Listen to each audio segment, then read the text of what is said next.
Bismillah, Assalamualaikum warahmatullahi wabarakatuh. Alhamdulillah, kawan-kawan sekalian yang semoga dirahmati Allah Subhanahu Wa Taala. Ya, seperti kita telah tahu bahwa rihlah menuntut ilmu ini merupakan rihlah yang mulia, dan itu adalah adat atau kebiasaan sejak salafus soleh dulu, sejak dulu kala, ya, seperti Al-Bukhari misalnya berjalan dari Bukhara, Uzbekistan, itu mengelilingi seluruh negeri Islam jalan kaki, bayangkan.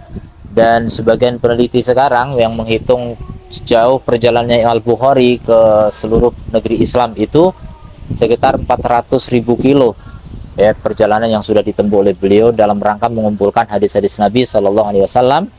Dan itu bukan upaya yang kemudian sia-sia. Akhirnya Masya Allah, usaha beliau merupakan usaha yang disyukuri oleh semesta, ya, oleh umat manusia, umat Islam khususnya, di mana beliau bisa melahirkan sebuah karya yang fenomenal yang tidak tertandingi, dinobatkan oleh para ulama ahlu sunnah wal jamaah sebagai kitab yang paling sahih setelah Al-Quran. Maka berbicara tentang menuntut ilmu memang tidak lepas dari rihlah. Bahkan sebagian ulama mengatakan orang yang belajar kemudian tidak rihlah itu ya seperti pepatah kita katakan apa, seperti katak dalam tempurung gitu, tidak akan berkembang. Karena ya ilmu itu sangat luas, di ulama itu juga di berbagai negeri sangat banyak. Jadi kalau kita tidak belajar ke tempat lain, hanya di tempat kita sendiri, ini tidak akan maksimal.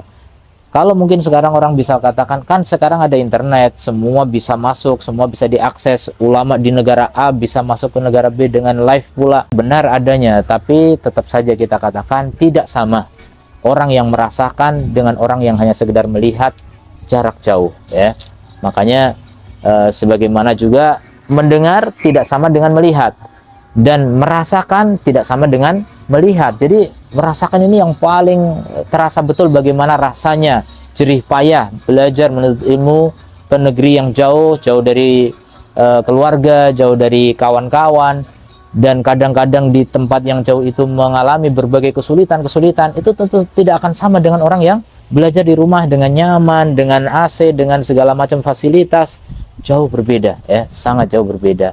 Maka kaum muslimin yang dirahmati Allah, siapa yang diberi kelonggaran oleh Allah, diberi taufik oleh Allah berupa kesehatan, waktu, dan memiliki rizki dari Allah berupa harta untuk bisa berjalan ke berbagai negara, mungkin bertemu dengan para ulama, itu tentu adalah karunia yang sangat besar, jangan disia-siakan.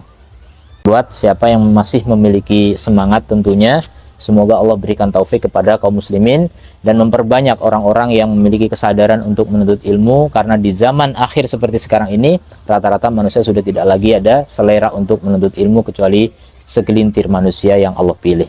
Demikian wallahu a'lam.